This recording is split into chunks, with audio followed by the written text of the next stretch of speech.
All right. Last video. Sorry the second one was so long. Hopefully you guys are kind of just jumping around a little bit. Um, Here are all the product to sum and sum to product identities. Like I said, it's important to know they exist. It's important you know how to use them, but you don't have to worry about them showing up all the time. Like I will use them, but I'm not going to use them as often as I would a Pythagorean or reciprocal, a quotient, double angle, half angle, sum and difference identities. Yeah. So we have this right here. I want to prove that sine of t plus sine of 3t, all that quantity divided by the quantity of cosine of t plus cosine of 3t will equal a tangent of 2t. So I have product to sum and I have sum to product. To figure out which one I use, I look at the left side of those identities and try to match up what structure am I using. So in this instance, I have sine of t plus a sine of 3t. Since I'm adding, I'm looking at the sum to product identities, the ones on the right side of the given identities I have. So I'm going to go ahead and do a little replacement. I'm going to go ahead and color code for you just so you can kind of see that. So I have sine of x plus y, so that's going to turn into, in the numerator, 2 sine of the first angle I had was t, the second angle I have was 3t divided by 2 times cosine of the first angle minus the second angle divided by 2. So that's what I have in the numerator. Black to show that that's where it's coming from. Now we have cosine of t plus cosine of 3t, so I'm going to use the blue version and follow that structure. It should be 2 cosine of x plus y.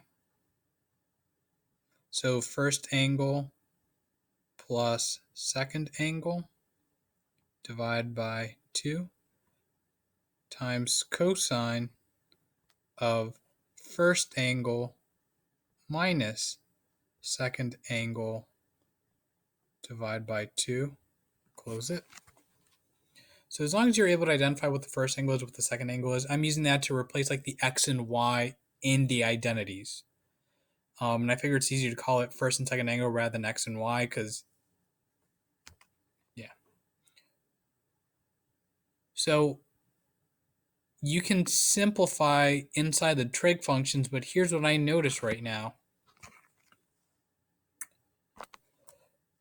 This is exactly the same as that.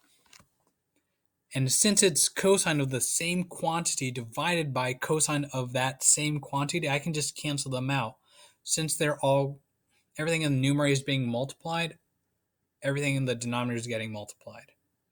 When I say everything, I mean like it's 2 times the sine of something times the cosine of something else.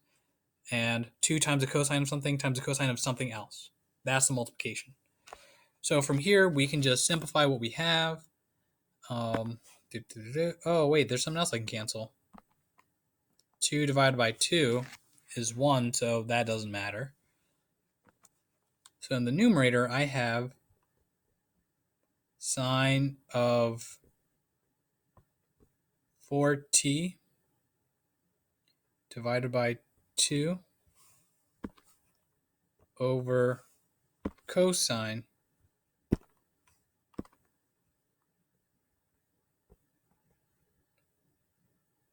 of 4t divided by 2. So then that should equal sine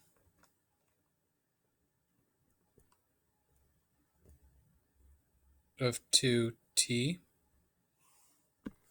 over cosine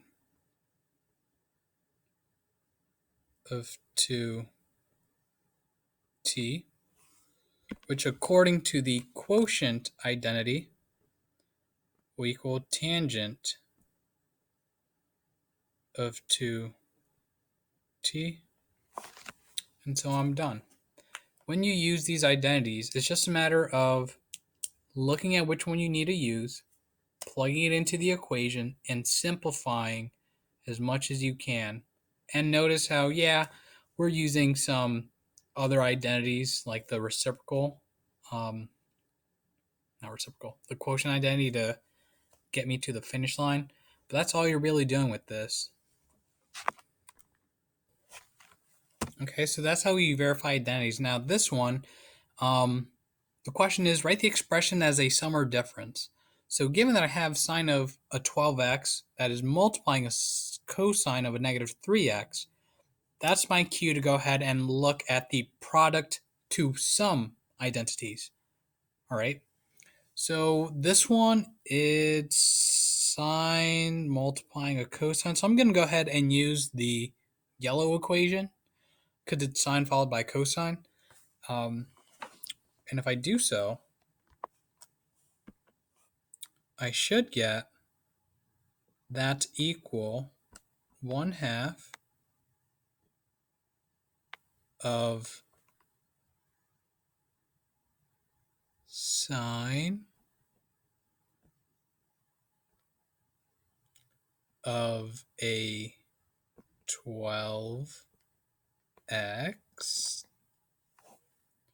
and the second angle is a negative 3x, so plus a negative 3x plus sine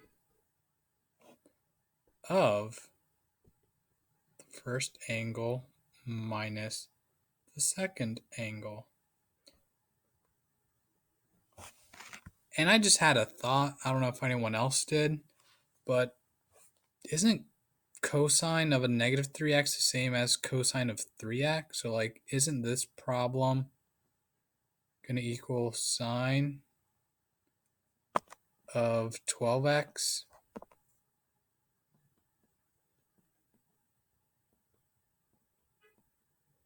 times cosine of 3x? I would say think about it, try it out, and see if you guys can make sense of why those two problems are the same and why no matter what I do, I should still get the same answer. Okay? Because then over here, I'm going to get is going to equal 1/2 sine of a 9x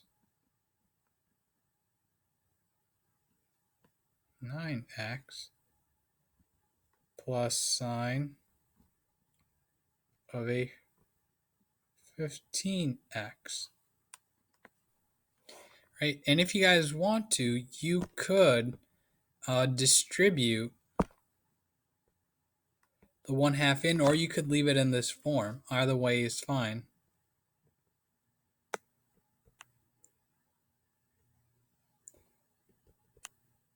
Sine of a 9x divided by 2 plus sine of a 15x divided by 2. And that's all you really have to do for tomorrow. There's going to be a couple where I ask you to just plug it into the equation, do that little bit of simplifying to be careful with it. And then I'm going to ask you to verify one or two identities, kind of like what I did. These are a lot to look at, but hopefully you don't find them too difficult to work with. Good luck.